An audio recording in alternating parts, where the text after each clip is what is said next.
दोस्तों नमस्कार, मैं हूं आलोक पाठक और आप देख रहे हैं खबर दस्तक। बिकरू कांड याद है आप लोग को? जुलाई 2020 की घटना थी, जब एक जगह पुलिस गई थी अपराधियों का मुकाबला करने। अपराधियों ने धुआंधार फायरिंग की और कई पुलिस वाले मारे गए। खैर, बड़ा चैलेंज था उत्तर प्रदेश सरकार के सामने। उसमें तमाम लोगों का इनकाउंटर हो गया था, लेकिन उसी दौरान एक नाम आया था। एक लड़की थी, खुशी दुबे। उसकी शादी, घटना के 2 दिन पहले उसकी शादी विकास दुबे के एक शागिर्द के साथ। उत्तर प्रदेश की जांबाज पुलिस ने उस नौजवान महिला को, जिसकी 2 दिन पहले शादी हुई थी, उसको भी बिकरू कांड का अभियुक्त बना दिया था और वो लड़की 2.5 साल तक जेलों में रही, जबकि उसका कोई आपराधिक इतिहास नहीं था। कोई भी आपराधिक इतिहास नहीं था और न ही उसको कोई अपराध उत्तर प्रदेश की पुलिस साबित कर पाई। 2.5 साल बाद उस जेल से रिहा हुई।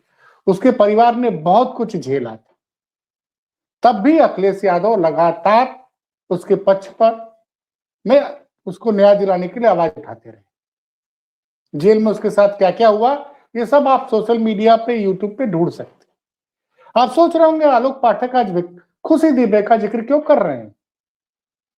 वो जिक्र इसलिए करना पड़ रहा है कि उसी खुशी दुबे का एक वीडियो आया है आज, और वीडियो जारी करके उसने बताया है कि उसकी माताजी की तबीयत बहुत खराब थी, डॉक्टर ने कहा ऑपरेशन करना है। उसने मदद के लिए गुहार लगाई, ध्यान दीजिएगा, उसने मदद के लिए गुहार लगाई। लेकिन उत्तर प्रदेश की योगी आदित्यनाथ की सरकार में न किसी विधायक ने, न मुख्यमंत्री ने, न मुख्यमंत्री के खास अधिकारियों को उसकी आवाज सुनाई दी। हाँ, लेकिन एक शख्स के कानों में वो आवाज गई, उन्होंने चुपचाप मदद कर दी। खुशी दुबे के मां का ऑपरेशन हो गया है और अब वो स्वस्थ हो गई। तब जनता के सामने आके वीडियो के जरिए खुशी दुबे ने अखिलेश यादव को धन्यवाद दिया। किसी भी व्यक्ति की 5,000, 25,000, 50,000 की मदद करके फोटो खिंचवाना और उसको लंबे चौड़े बजट के साथ, सरकार के बजट के साथ पूरी मीडिया में यशगान कराने वाली सरकार से मेरा सवाल है कि आखिर क्यों नहीं खुशी दुबे की आवाज, उस लड़की की आवाज जो लड़की बेगुनाह थी, जिसको 2.5 साल तक आपकी पुलिस ने जेल में रखा, क्यों नहीं सुनाई दी? मनोज जी, आप लोग पे बड़ा आरोप लगता है कि आप लोग बड़े समाज विरोधी हो, लेकिन मैं तो देख रहा हूं, चाहे मामला हो सर, जो अभी एक सर का कार्यक्रम हुआ था, मतदाता पुनरीक्षण का कार्यक्रम, उसमें तमाम बीएलओ की जान गई थी, उन सबकी मदद अखिलेश यादव ने की। हर घटना में मदद करते हैं और यहां भी मदद की, और अखिलेश जी ने नहीं बताया कि मैंने मदद की है खुशी दुबे की, ना आपकी पार्टी के किसी प्रवक्ता ने आके बताया। वो तो खुद अपना वीडियो जारी कर रही है। मतलब गजब हाल है उत्तर प्रदेश का भाई साहब। और ये सरकार जनता के टैक्स के पैसे से चलती है, क्यों नहीं मदद की गई खुशी दुबे की? और आपके अध्यक्ष जी ने ऐसा कर दिया और आप लोग तक को पता नहीं चला। देखिए पाठक जी, एक बात मैं स्पष्ट कर दूं आपके चैनल के माध्यम से कि जो मौजूदा सत्ता उत्तर प्रदेश में बैठी है, जिसको हम बीजेपी की सरकार कहते हैं, वो पूर्ण रूप से एक ऐसे जाति की सरकार बन के रह गई है और एक ऐसे व्यक्ति की सरकार बन के रह गई है जिसके मन में जो आता है वो करता है। उसको ना तो कोई संविधान की चिंता, ना ही उसको किसी अपने उत्तर प्रदेश के नागरिक के अधिकारों की चिंता, और ना ही जिस कम्युनिटी की बात आप कर रहे हैं, मैं किसी का नाम नहीं लूंगा, किसी ना वर्ग का ना जाति का, लेकिन वो खुशी दुबे जिस जाति से आती है, उस जाति का कितना बड़ा विरोध योगी आदित्यनाथ जी करते हैं, वो बात मुझे कहने की आवश्यकता नहीं है। और खुशी दुबे के साथ जो घटना घटित हुई थी और इसके बाद जो उस बालिका के साथ अत्याचार हुआ था, वो घटना मुझे बड़ी अच्छे से मालूम है। दुर्भाग्यपूर्ण ये लगता है कि आज की डेट में बीजेपी के अंदर एक बड़ी लंबी फहरिस्त है खुशी दुबे की जाति के ब्राह्मण समाज के विधायकों। लेकिन आप भी जानते हैं, मैं भी जानता हूं, और सभी लोगों को बहुत बेहतर तरीके से पता है कि उनकी ही जाति के बीजेपी के विधायकों ने, सांसदों ने उस बच्ची की आवाज में आवाज नहीं बनने का बीड़ा उठा रखा था। क्यों? क्योंकि योगी आदित्यनाथ के सामने किसी की हिम्मत नहीं कि वो योगी आदित्यनाथ से सवाल जवाब कर सके। निश्चित तौर पे आदरणीय अखिलेश यादव जी एक ऐसी बुलंद सितारे की तरह हैं, या हम कह सकते हैं वो ध्रुव तारे की तरह हैं, जिनके अंदर निश्चल भाव है, जिनके अंदर ऐसी हमेशा सदैव भावना रहती कि वो किसकी कितनी मदद कर सकते हैं। क्योंकि हम सभी लोग राजनीतिक जीवन में हैं, और राजनीतिक जीवन में एक बात बिल्कुल स्पष्ट होती है पाठक जी, कि हम पब्लिक के लोग होते हैं और हम पब्लिक का काम करना हम लोगों की जिम्मेदारी होती है।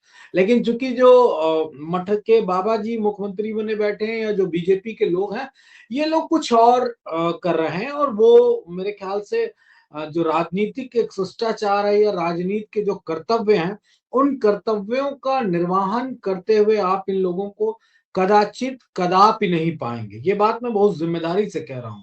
लेकिन राष्ट्रीय अध्यक्ष जी का व्यक्तित्व तो बहुत शानदार है, और उस व्यक्तित्व के कारण ही वो लगातार, ये तो खुशी दुबे हैं जिनकी माँ बीमार थी, इस तरह के प्रतिदिन, मैं तो आपसे डिबेट में कई बार कह चुका हूं कि मुझे कभी कभी तो ये लगता है कि उत्तर प्रदेश के मौजूदा मुख्यमंत्री आदरणीय अखिलेश यादव जी हैं, क्योंकि समाजवादी पार्टी कार्यालय से प्रतिदिन गरीबों की, मजलूमों की, बेसहारा लोगों की, और जिन लोगों का परिवार से कोई चला जाता है, उसकी मदद अगर सबसे ज्यादा किसी व्यक्ति ने की, तो हमारे नेता आदरणीय अखिलेश यादव जी ने की है।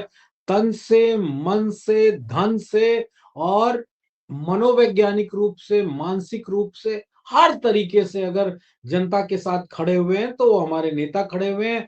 मैं आपको घटना बताता हूं कि प्रजापति समाज की एक बालिका थी, जिसका पीएचडी में अमेरिका में नाम आ जाता है, उसके पास पढ़ने के लिए पैसे नहीं थे।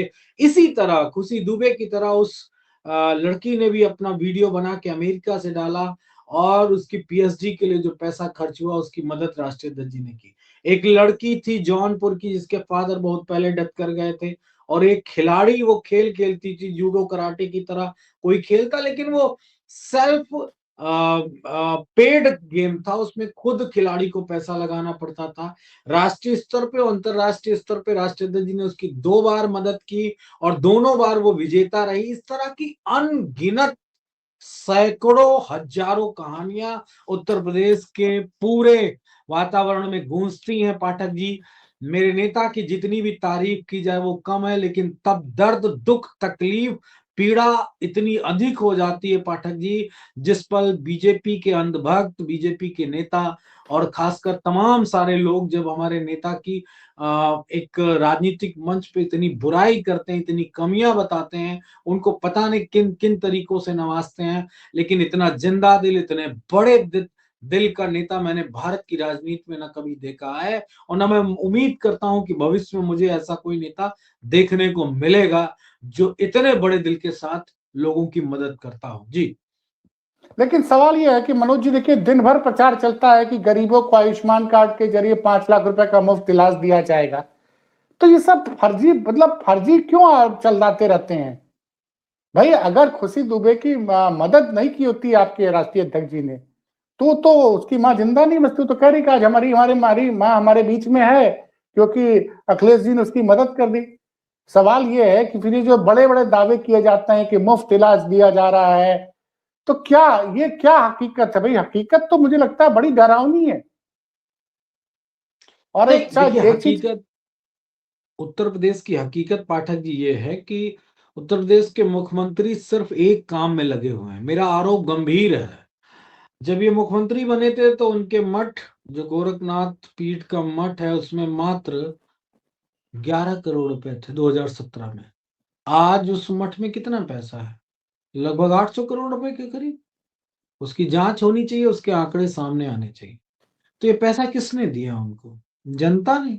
इतना तो नहीं फेमस हो गए थे कि जनता इतना पैसा दे देगी, लेकिन ये पैसा किसने दिया इसकी जांच होनी चाहिए।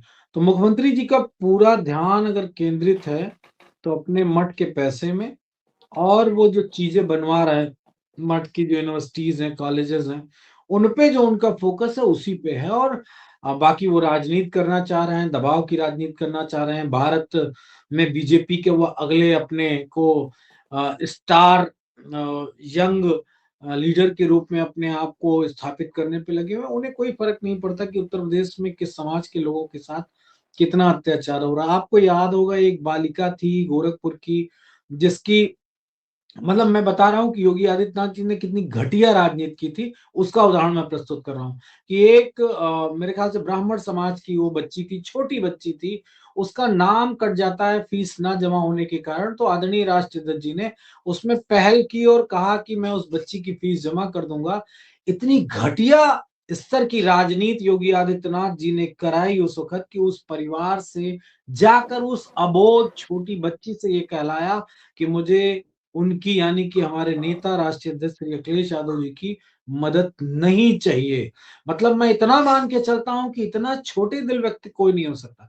वैसे उस जगह पे कहलाना ये चाहिए था कि मैं अखिलेश जी का धन्यवाद देती हूं कि उन्होंने मेरी मदद करने की बात कही, लेकिन मैं शुक्रगुजार हूं मुख्यमंत्री जी की कि वो हमारे गृह जनपद के थे, उन्होंने मेरी मदद कर दी। इसलिए मैं दोनों लोगों का शुक्रिया अदा करती हूँ, क्योंकि एक मासूम बच्ची थी, उसके दिमाग में ये नफरत नहीं भरनी चाहिए थी कि अखिलेश यादव गंदे हैं, अखिलेश यादव खराब है, अखिलेश यादव से उसे मदद नहीं लेनी।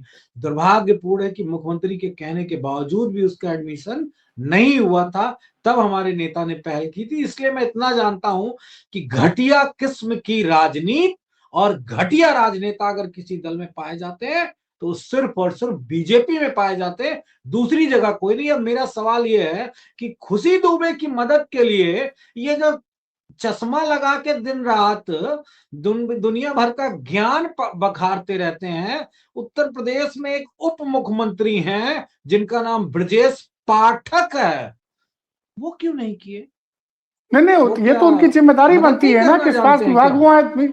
आप बिल्कुल सही पूछ रहे हैं, स्वास्थ्य विभाग के मंत्री हैं और सरकार की जिम्मेदारी बनती कि हर व्यक्ति को मुफ्त इलाज, सरकारी अस्पताल में तो मुफ्त इलाज होना चाहिए। मैं और आप आपको एक बात आयुष्मान बताता हूँ। आयुष्मान कार्ड की आपने, बात करते हैं कि 5 लाख रुपए तक का मुफ्त इलाज उपलब्ध कराया जाएगा, तो ये सुविधाएं पाठक क्यों नहीं जी, पहुंची? पाठक जी, आपने कहा कि वह स्वास्थ्य मंत्री हैं। ना ना ना ना, वो सेल्फ या स्वयं परिवार सहित स्वास्थ्य मंत्री हैं। वो जनता के स्वास्थ्य मंत्री थोड़ी नहीं है, स्वयं परिवार सहित स्वास्थ्य मंत्री हैं। स्वयं के लिए, अपने परिवार के लिए। उनको अगर वेंटिलेटर की जरूरत पड़ेगी तो उनको लखनऊ में मिल जाएगा, आईसीयू की जरूरत पड़ेगी तो उन्हें मिल जाएगा। वो किसी को दिलाने लायक नहीं है, वो किसी का इलाज कराने लायक नहीं है। लेकिन मैं आपको एक बड़ी बात बताता हूं, वो अमित शाह जी को तो 5 करोड़ रुपए दे सकते हैं टिकट के लिए, मेरा गंभीर आरोप है। वो उप मुख्यमंत्री बनने के लिए तो अमित शाह जी को पैसा दे सकते हैं, बीजेपी को पैसा दे सकते हैं, लेकिन अपने समाज की एक लड़की की मां की बीमारी में पैसा नहीं दे सकते हैं। और ये बात मुझे कहने में कोई डर नहीं, कोई संकोच नहीं कि ये सब सिर्फ समाज के लोगों का वोट लेते हैं। और मैं कभी भी बिना गंभीरता के साथ और बिना साक्ष्यों के साथ कोई आरोप नहीं लगाता हूं। ये बात बीजेपी के नेता समझ लें और जान लें, क्योंकि मेरे खिलाफ बहुत पड़े रहते हैं ये लोग। मैं एक उदाहरण देता हूं। एक परिवार था कानपुर में, और आपको याद होगा वो दीक्षित परिवार था जिसमें 2 महिलाओं की बीजेपी के प्रशासन के द्वारा किस तरीके से उनकी हत्या कर दी गई थी। उन दोनों महिलाओं की एक झोपड़ी में जमीन का विवाद था। तो ये गए थे वहां पे अपने अगुवाकार बन के, अपनी जाति के अगुवाकार बन के गए थे उप मुख्यमंत्री जी, और बड़ा आश्वासन दिए थे कि हम उस परिवार की ये मदद करेंगे, वो मदद करेंगे। मैं आपसे जानना चाहता हूँ, क्या मदद करी उस परिवार की? 2-2 जाने नहीं चली नहीं, गई थी उस वो तो परिवार। वो भाई, वो तो ब्रजेश पाठक जी ने वीडियो पे बात की थी, उस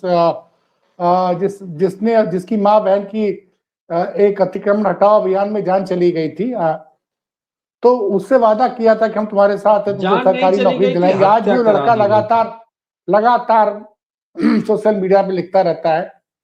तो सवाल ये है कि जब मुख्यमंत्री जी उप मुख्यमंत्री जी नौकरी नहीं लगवा सकते हैं तो फिर उन्होंने वादा ही क्यों किया भाई आप? यही बात तो मैं कह रहा हूं, और एक यही चीज बात और तो भी कह है रहा हूं। मनोज जी कि जब ब्राह्मण का मामला होगा तो ब्रजेश पाठक को आगे कर दिया जाएगा, जब ओबीसी का मामला होगा तो केशव मौर्य को आगे कर दिया जाएगा, तब मुख्यमंत्री जी नहीं आते। अभी देखिए ना, सवाल सवाल पूछे जाने चाहिए ना। देखिए, एक बात मैं स्पष्ट कर दूं कि मुख्यमंत्री जी कभी नहीं सामने आते हैं, और मुख्यमंत्री जी जब कभी सामने आते हैं तो एएनआई की बाइट में सामने आते हैं, जिसका वीडियो फुटेज आपने भी सुना कि क्या कहते हुए पाए जाते हैं। और मुख्यमंत्री जी कभी सामने आते हैं तो कोई घटिया सा कोई फिल्मी डायलॉग मारते हुए समझ में आते हैं कि मैं ईंट से ईंट बजा दूंगा, चूर से चूर बजा दूंगा, इस तरह की बात कहते हुए वो नजर आते हैं। बाकी किसी सामाजिक मुद्दे पे, किसी गरीब गुबदा की मदद के मुद्दे पे मुख्यमंत्री जी कभी सामने नहीं आते। और ये मेरा बिल्कुल तथ्यात्मक सवाल है। मैं कभी वही कहता हूं, मैं बार बार इस बात को कहता हूं, मैं बिना तथ्यों के कभी भी अपनी बात को नहीं रखता। लेकिन मुख्यमंत्री जी सिर्फ और सिर्फ एक ही चीज में लगे हुए हैं। कुछ लोग उनको दिल्ली भेजना चाहते हैं, तो कुछ लोग कहते हैं कि मैं दिल्ली नहीं मठ चला जाऊंगा, और अगर रहूंगा तो उत्तर प्रदेश में रहूंगा, यानी कि लखनऊ की गद्दी पे रहूंगा, नहीं फिर मठ चला जाऊंगा। तो मुख्यमंत्री जी की पूरी जुगत उसी में लगी हुई है। उन्हें कोई फर्क नहीं पड़ता कि खुशी दुबे की माँ कितना बीमार है, उसके पास इलाज के पैसे हैं कि नहीं है। और मैं तो इतना कहता हूं, ये बात मैं थोड़ा सा झकझोरने वाली कह रहा हूं, ब्राह्मण समाज के लोगों को अभी भी क्या मुझे समझाना पड़ेगा, बताना पड़ेगा, या मैं समझाऊं? अरे आप तो बुद्धिजीवी वर्ग से आते हैं, आप बड़े विद्वान लोग हैं। पूरे उत्तर प्रदेश के ब्राह्मणों से मैं कह रहा हूं, क्या खुली आंखों से आपको नहीं दिख रहा है कि उत्तर प्रदेश में क्या चल रहा है? एक वर्ग, एक जाति, एक वर्ग की एक जाति के खिलाफ योगी आदित्यनाथ का कितना कठोरतम फैसला है। कौन कौन सी तकलीफें उस परिवार को नहीं, उस वर्ग की जाति को नहीं दी गई हैं? किसके साथ अच्छा व्यवहार वहां नहीं किया गया है? कैसे प्रदेश अध्यक्ष से उनके ही पार्टी के विधायकों को बेइज्जत करवाया जाता है? तो सब कुछ इतना अपमान सहने के बाद भी अगर मुख्यमंत्री की मुख्यमंत्री गद्दी बचाने में एक जाति के लोग लगे रहेंगे, तो मुझे लगता है अत्याचार इससे बड़ा होगा। अभी ये बात मैं बहुत ही जिम्मेदारी से कह रहा हूं कि अगर इसी तरह ऐसे मुख्यमंत्री की गद्दी बचाने में उत्तर प्रदेश के खुशी दुबे और हमारे आलोक पाठक जी के लोग लगे रहेंगे, तो निश्चित तौर पे अभी उनके उस वर्ग की जाति के नेताओं का, आम जनता का और भी अपमान और भी कष्ट मौजूदा मुख्यमंत्री की सरकार के द्वारा उनको भोगना पड़ेगा। ये बात भी बिल्कुल वैसे ही सत्य है जैसे सूरज का पूरब से निकलना।